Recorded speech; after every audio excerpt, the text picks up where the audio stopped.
Omówiono najważniejsze sprawy związane z dalszym rozwojem województwa i kraju.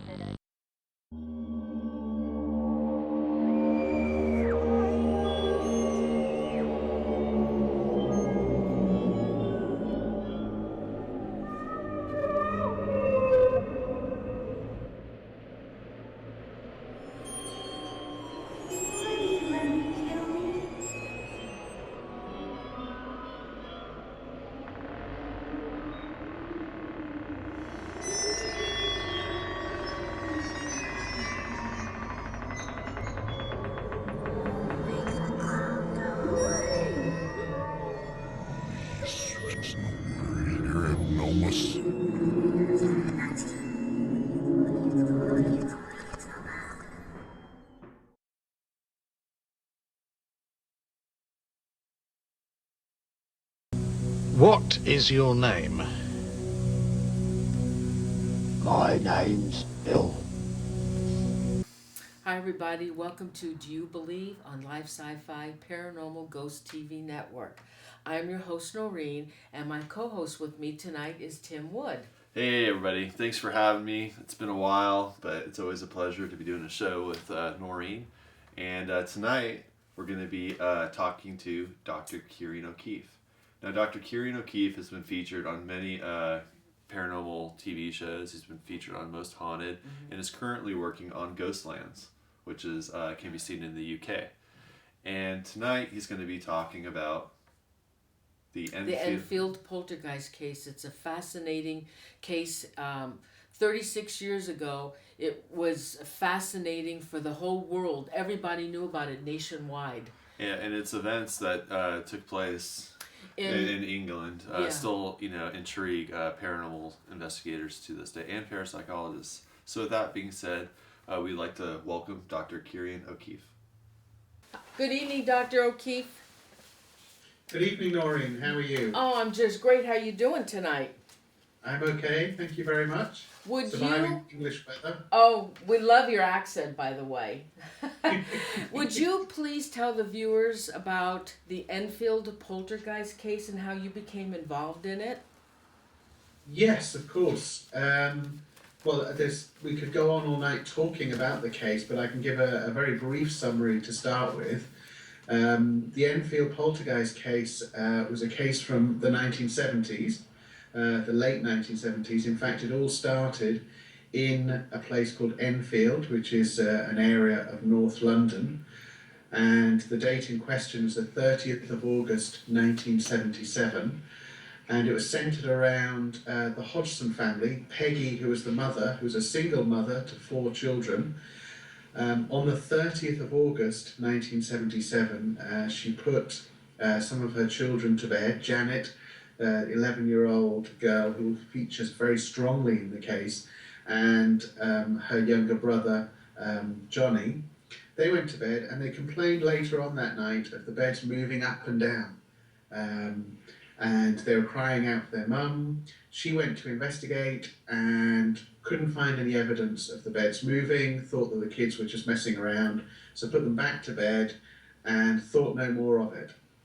The following night, the 31st of August, things got a little stranger.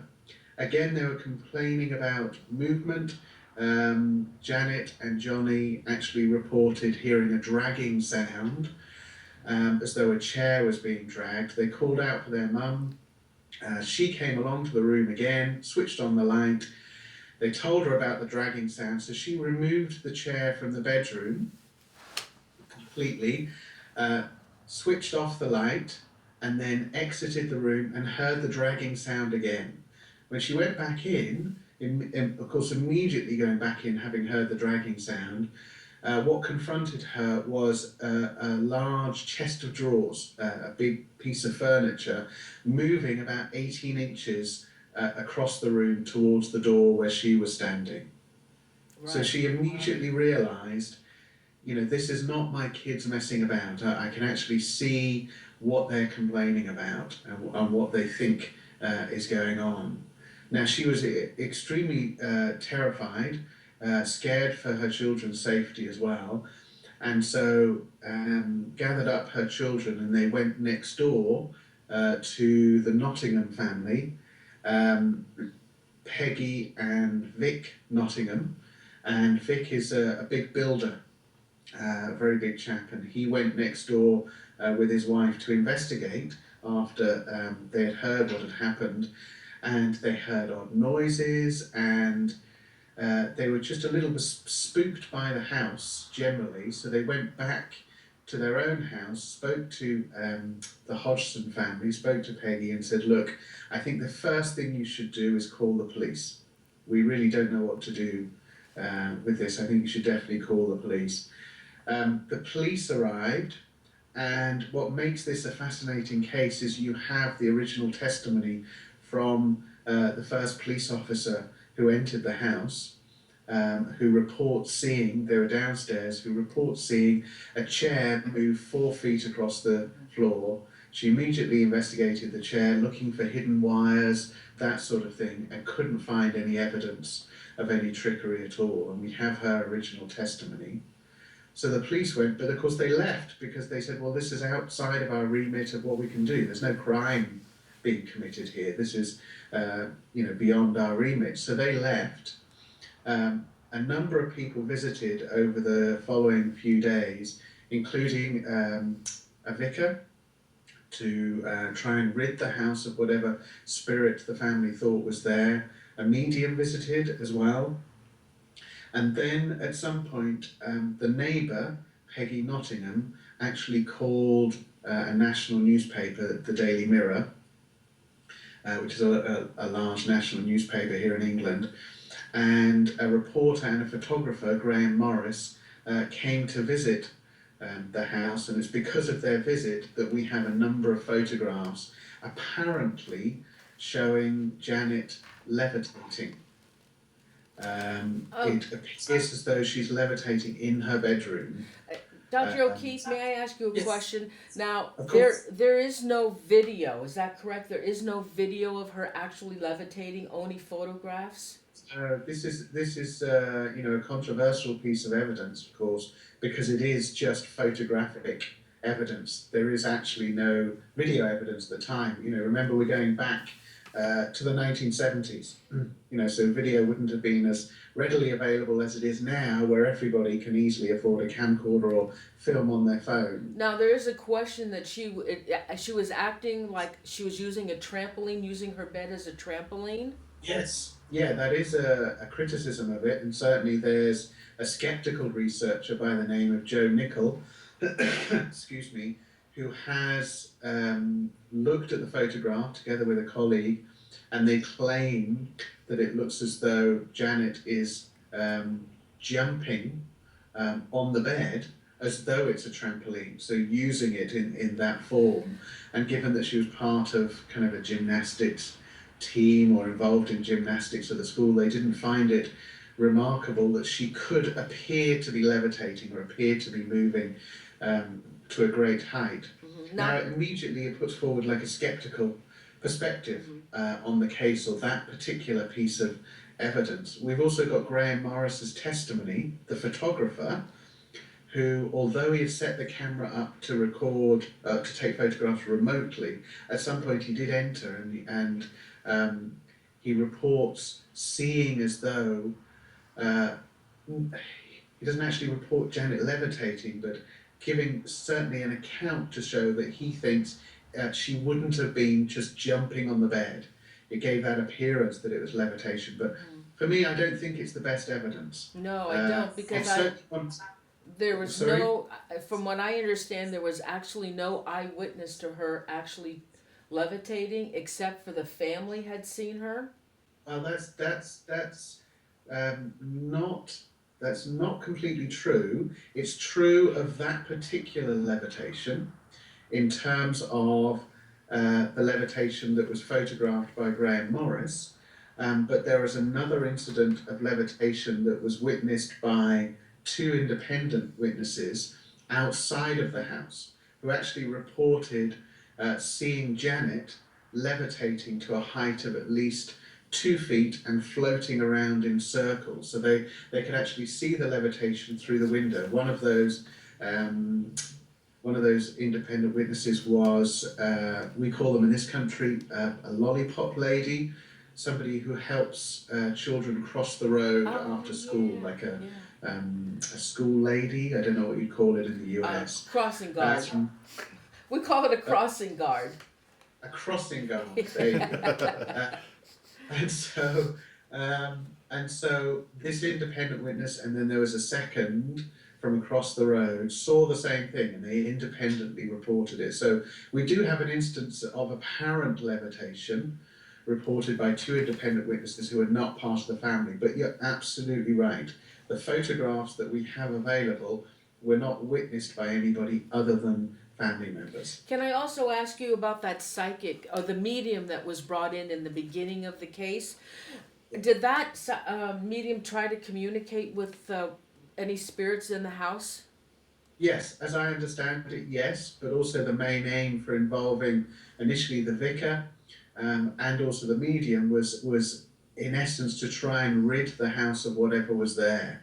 So there was more. We don't have 100% accurate detail about exactly what happened during that medium's visit, other than knowing there would have been some form of cleansing that would have taken place. Because I believe it was the Hodgson's family request that whatever's going on is stopped.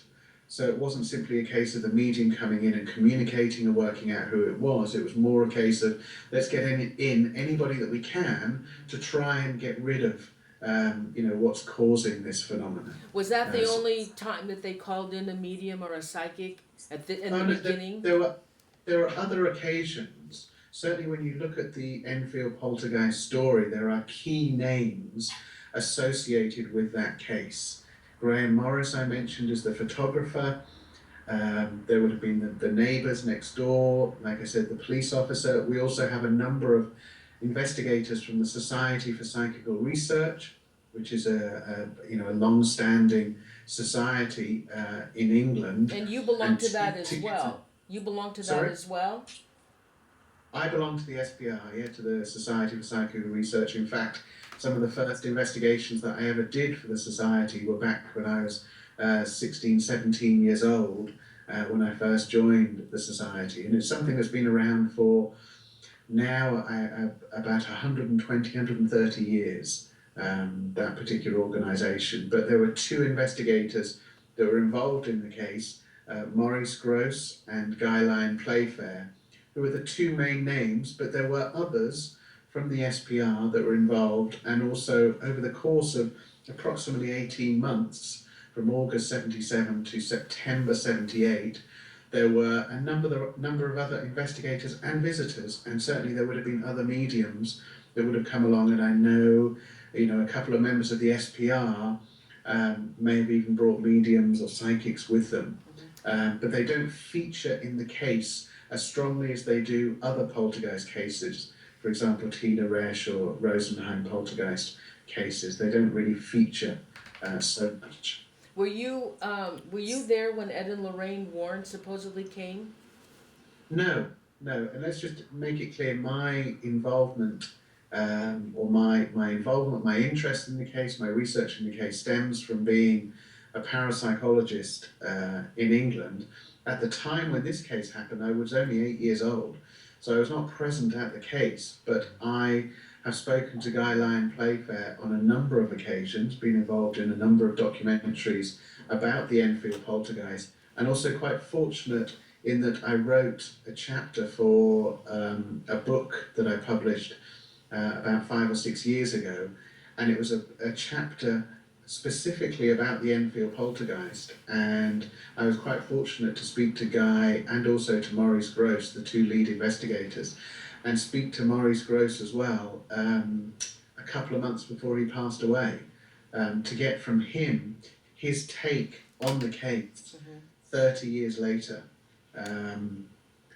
So that's my involvement. It's constantly reassessing the case, constantly making people aware of the case, because it is a fascinating case. A lot of people know me as somebody who's very sceptical, involved in various TV shows, and I do remain sceptical, and I'm very sceptical of a lot of the phenomena of the Enfield Poltergeist, but I I very much feel, having spoken to Guy and Maurice, that we're dealing with a fascinating case. And if you take their accounts on face value, it is one of the most impressive cases that any investigator would come across. Would you continue telling about the story now, about the Yes, poltergeist? of course.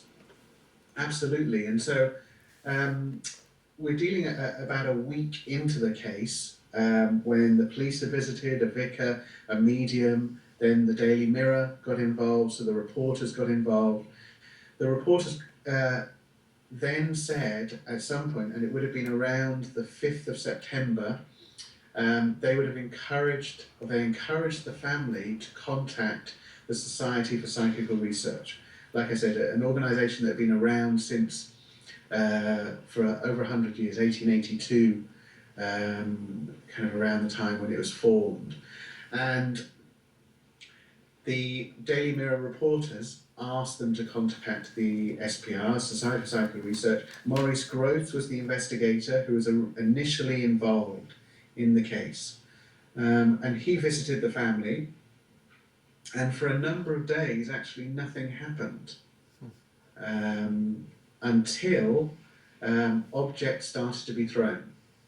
And there was a definite sense from Maurice very, very quickly that with a number of objects being thrown, things being moved, various things, for example, a picture in a picture frame falling off or apparently being thrown off the wall from behind him, and there was nobody standing behind him, the carpet being pulled up, objects like Lego bricks, coins, various objects being thrown at him, or in his words, materializing at various areas of the house.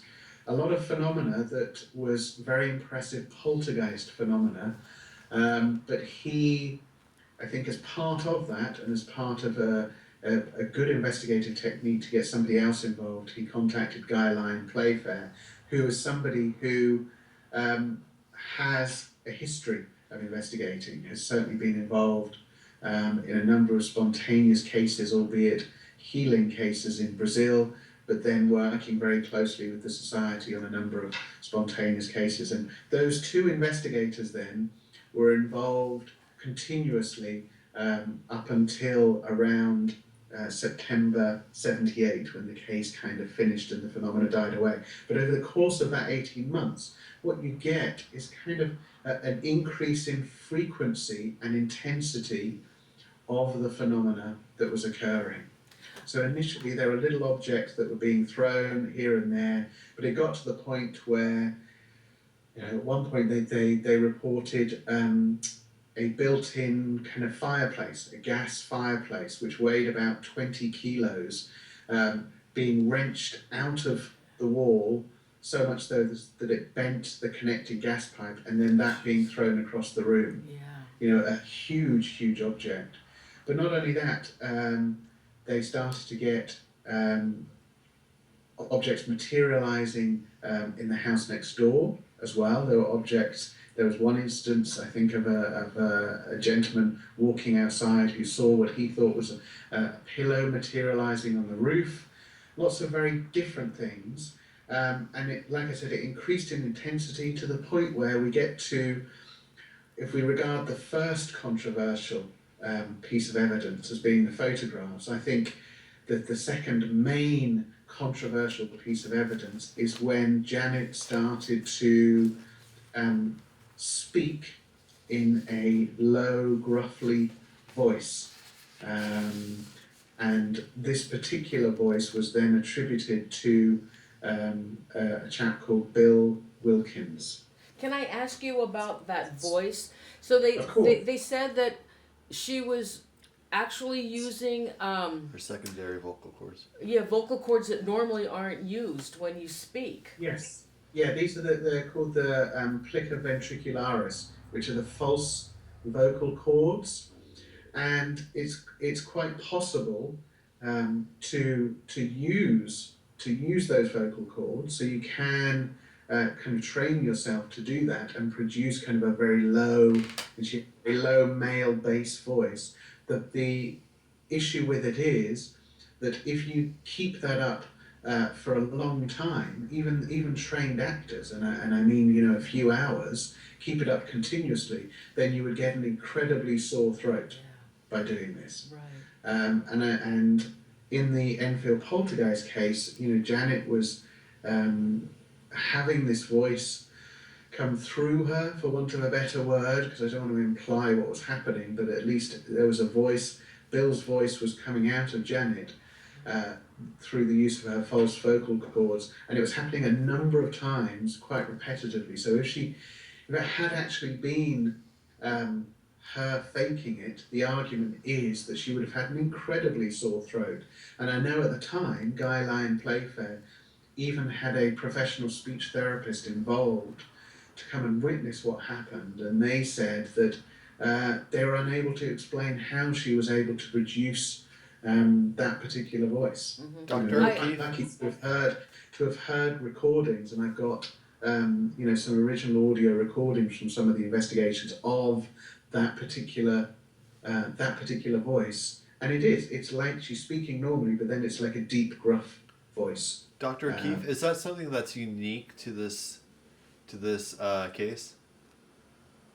In terms of the false vocal cords, no. No. Okay. There have been a couple of instances of other cases where people have, or the focus of the poltergeist, for want of a better word, has produced very, very deep voices, and we didn't have any experts involved. We didn't have any people involved who would kind of verify what was going on, but it wouldn't take a rocket scientist to say the same sort of manipulation would have been happening in terms of the use of the false vocal cords. However, the length of time that this was going on and the repetition of it and the evidential information that was coming out of it was something that has not happened in a case before or since, as I'm aware. Now, were people at this time saying that she was possibly possessed because of this, these voices that were emanating from her body? Yeah, there was talk of a possession, and it wasn't helped by the fact that the voice that was communicating was Bill Wilkins. You know, and I've spoken to colleagues of mine, and there are people who knew that I'd be involved in this discussion on your show, and have said, in terms of that voice, Bill Wilkins, you know, is there any verification of who Bill was? And we know that the son actually contacted the investigators to verify that Bill Wilkins did live in that house before and died, and certainly the manner or the personality of the voice that appeared to be coming through sounded as though it was this guy's father. And also a lot of the evidential information that came through in terms of how he died was verified by the son as well. So it adds to the idea that people at the time did think, yes, potentially she's possessed, albeit not so much in the way that we would consider now when we look at possession cases. And that's simply because it wasn't continuous. Janet could be sitting on a sofa and conversing with you quite normally, and then slip into Bill's voice. Yeah, That's Janet, you know.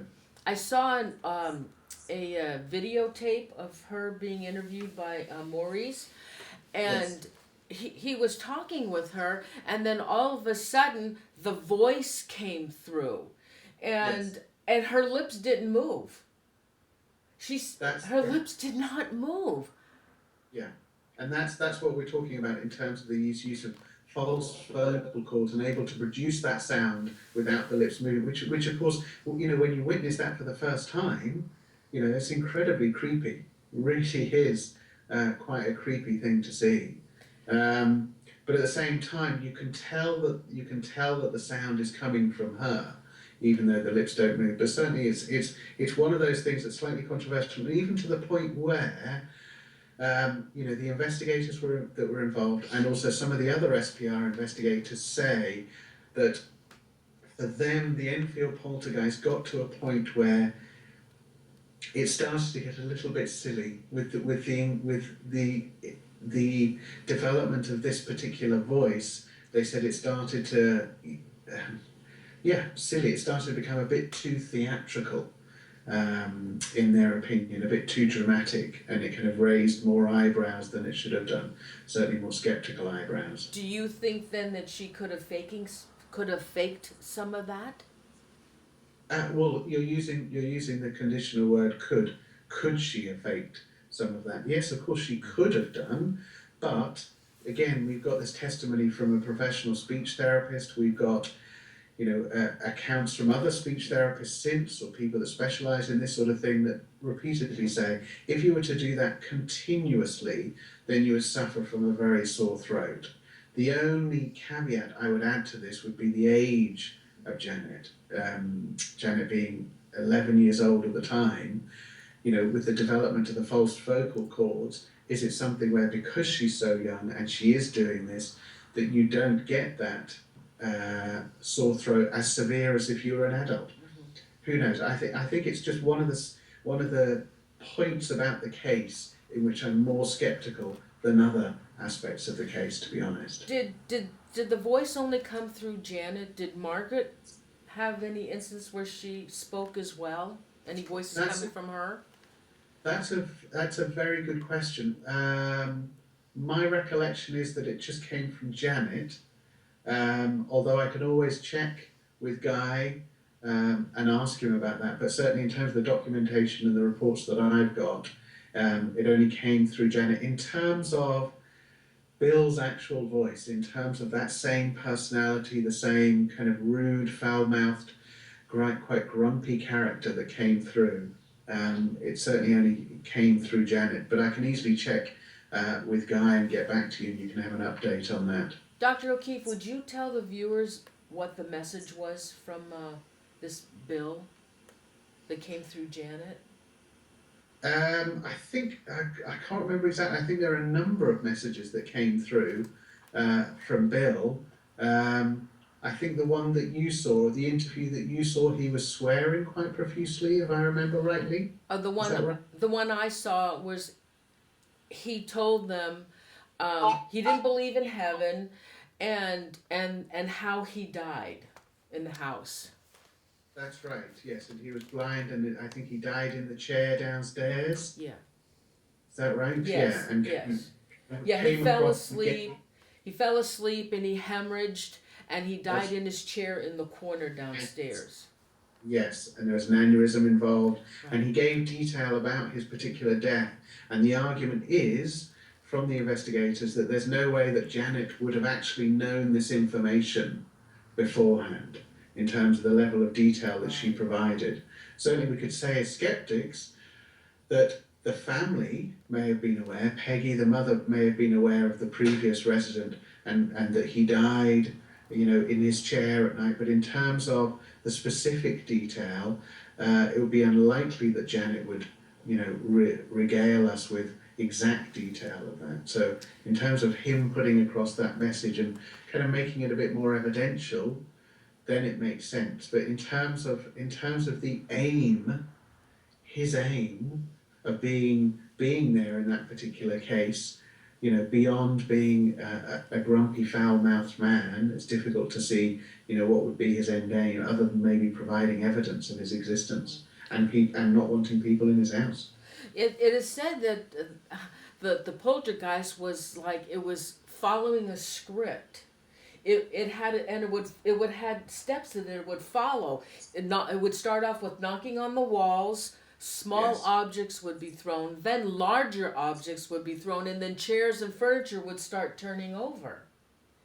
Yes, and it depends on what account that you read in terms of those steps. And you're right, it follows a classical or a classic poltergeist kind of narrative, in starting off small and then moving to something larger. However, when you kind of break it apart and look at it in fine detail, remember that the first night when this occurred, the children, or two children, Janet and Johnny, were reporting the beds moving up and down. So you've got quite large movement there, even on the first night. The second night, they reported the dragging, and I think on the second night as well, Peggy, the mother, and Janet and Johnny also heard 4 loud knocks So you've definitely got the knocking, the initial. And then when the neighbours went to investigate, they heard sounds, and I think they were even pelted with a couple of small objects. When the reporters went in, for example, they had small Lego bricks, small toy bricks that were thrown at them. So there were small objects there, but also one of the initial visitors was, of course, this police officer. And the police officer reported a chair moving of its own accord. So you can talk about it moving up, and certainly I like to think about it as moving in steps and getting more intense and the objects getting larger. But if you're pedantic about it, if you look at even just the first 7 days, you've got small objects, you've got large objects, a bed, a chair, you've got noises, you've got the feeling that there's something there. So you've got lots of different types of phenomena even happening in the first 7 days. So Dr. O'Keefe, what do you think was the catalyst to start the activity at the house? That would just be speculation. Upon your research, it would just be speculation. There's some theory about poltergeist, and certainly from a parapsychology point of view, we talk about poltergeist as either being a spirit causing the objects or the things to move, a mischievous spirit, hence the name poltergeist, which comes from a German phrase meaning noisy spirit. So it could be a spirit, but it could also be what some parapsychologists call recurrent spontaneous psychokinesis, so RSPK. And that means either a particular individual is causing the objects to move either consciously or unconsciously without realizing it. And there's a famous American researcher, William Roll, who investigated the Tina Resch case, aside from a number of other cases.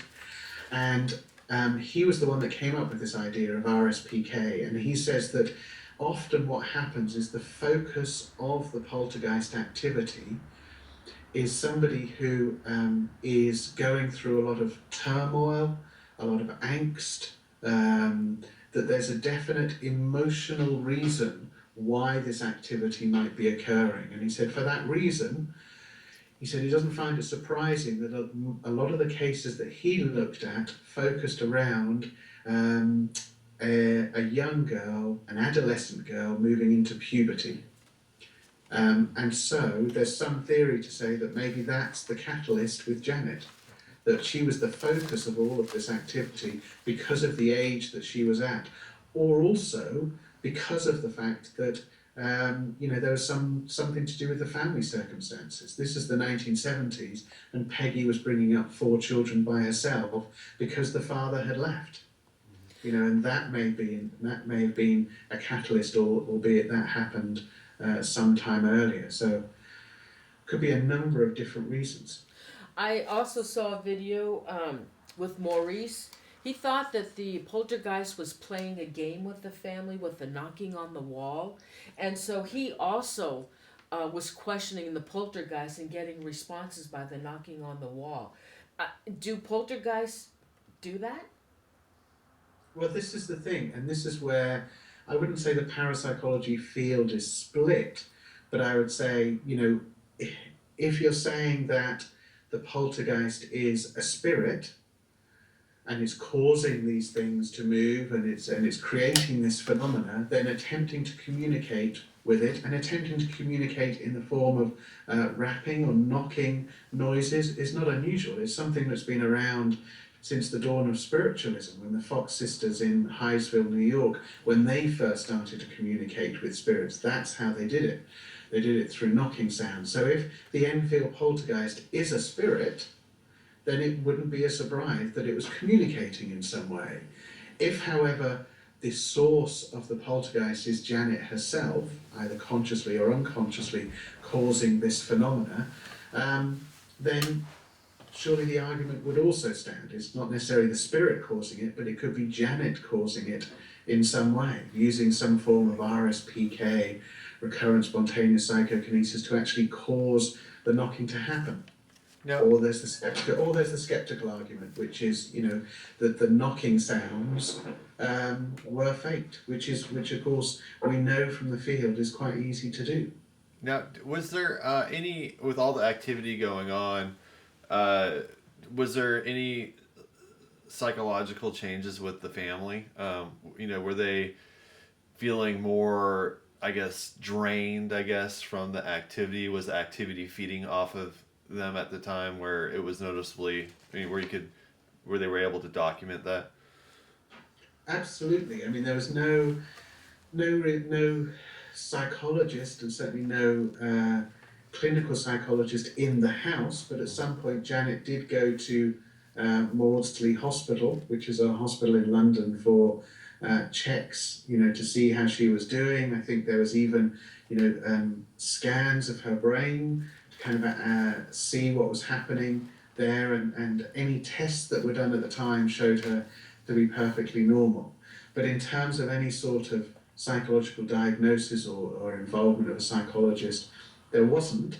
However, we know from the accounts of the family, we know from the accounts of Maurice and Guy, that certainly they were reaching their wits' end with what was happening.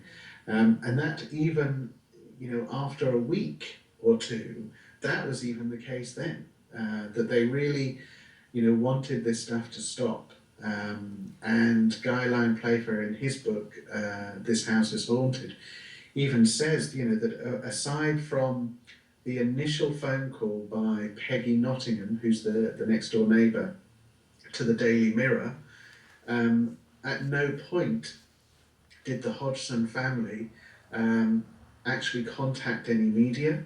The investigators didn't either, but the Hodgson family were very quick to say that they didn't want anything from it. They didn't want, publicity, they didn't want fame, they didn't want money, anything like that.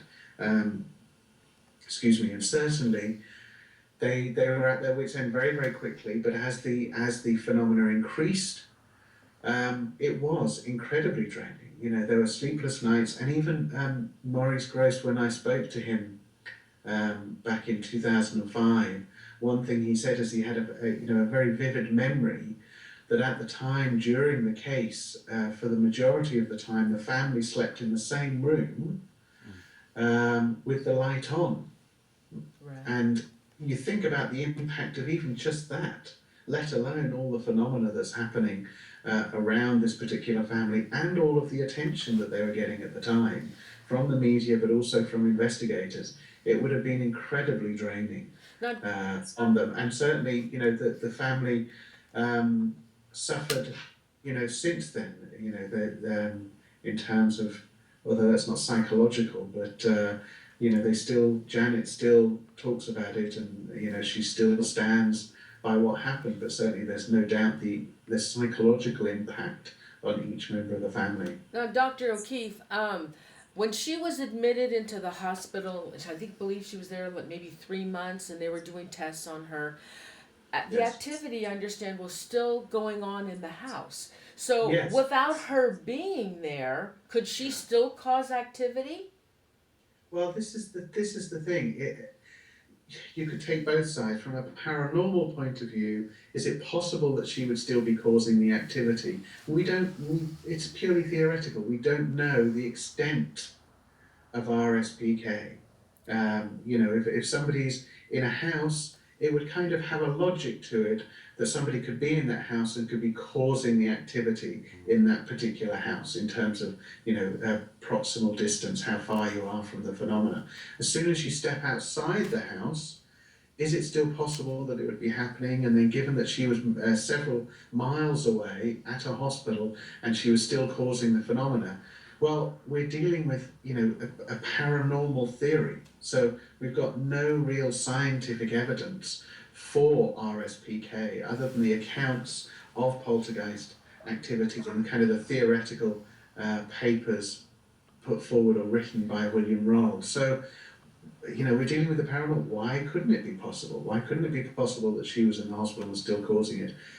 Somebody else would argue, but it would make more logical sense that if she was out of that environment and the phenomena was still continuing, either one of two things was happening.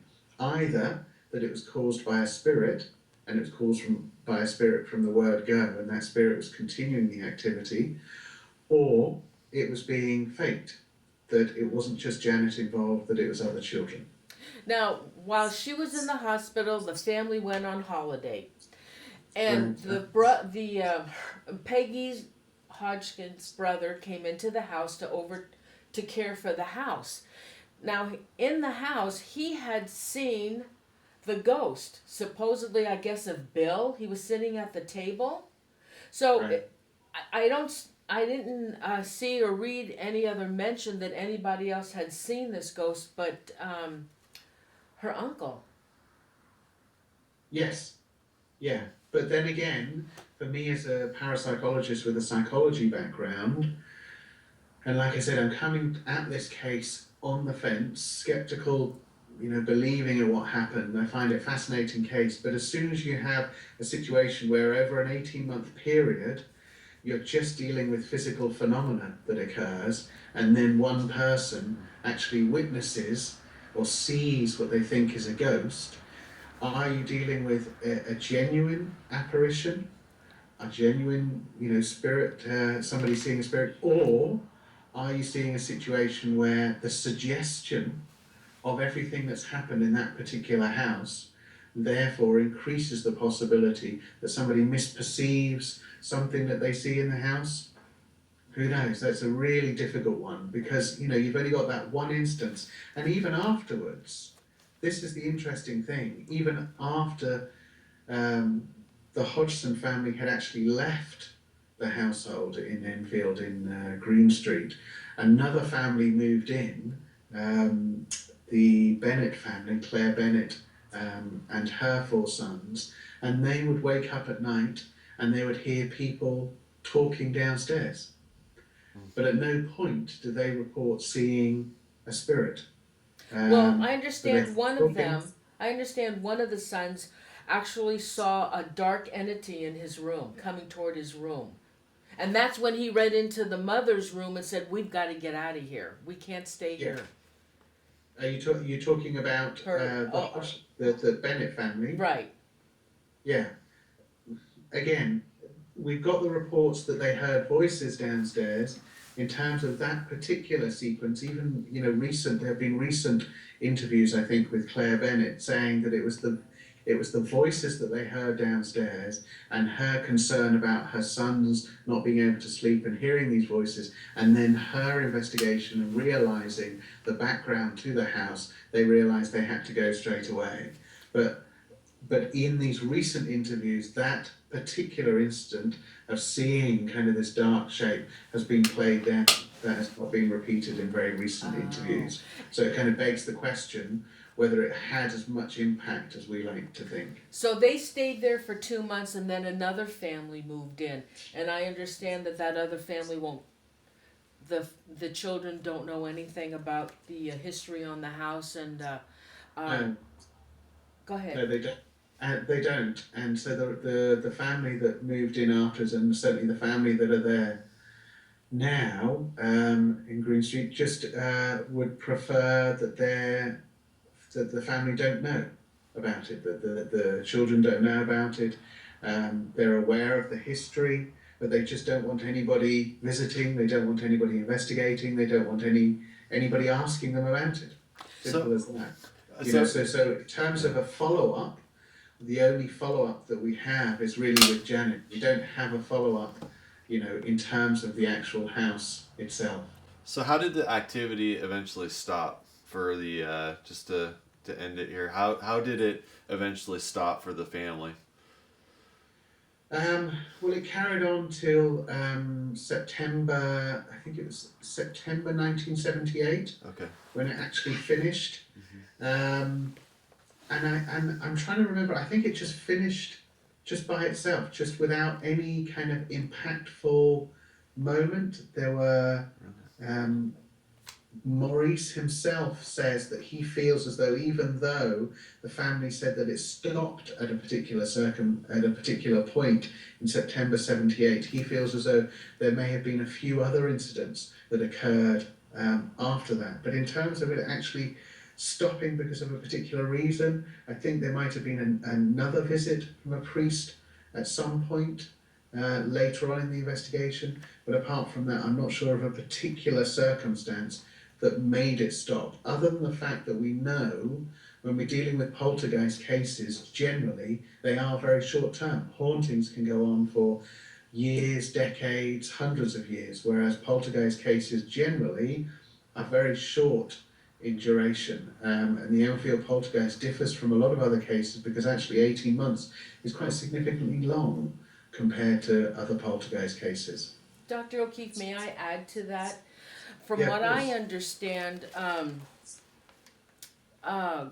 Guy Playfair was contacted by a Dutch reporter, and this Right. Dutch reporter, who was a friend of his, said, I have a friend who is a psychic. He doesn't speak English, he's Dutch, and that he says that he could come in and clear the house. So the Dutch psychic was allowed to come into the house. He went upstairs. He was there supposedly for about 20 minutes. He came back down and he said, it's gone. Yeah. That's what I understand.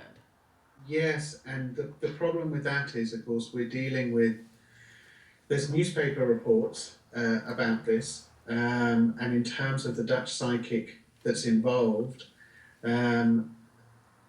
there are some reports that say it finished because of that.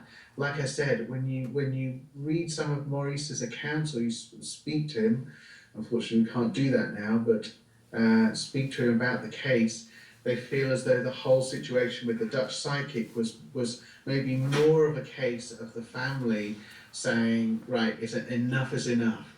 It's even a theory that maybe when the Dutch psychic went in, it wasn't so much the Dutch psychic that stopped the phenomena, it was more the family saying, right, enough is enough, we are going to stop the phenomena. And they either stopped it in terms of their willingness to stop it or fighting against the spirit, or themselves actually just,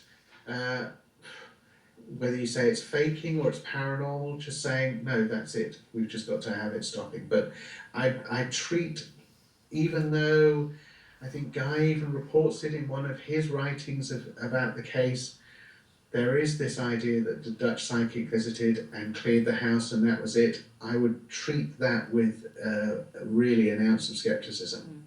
Now there's a movie coming out shortly on the Enfield Poltergeist case. Were you contacted at all for any kind of help on the movie? No, I was contacted coincidentally for some assistance with the release of The Conjuring when it came out in this country. And of course, you're talking about, I think, The Conjuring 2? Yes. Is that right? Yes. It's kind of the second one that they're going to do, Yes. which is going to be featured on the Enfield, feature the Enfield Poltergeist. No, I haven't been contacted yet with regards to that. I may be contacted for my particular input, although even though I do find the case absolutely fascinating, like I said, I do have a reputation for being incredibly skeptical, and skepticism doesn't necessarily sit so well with Hollywood. Let's just say. You got that right.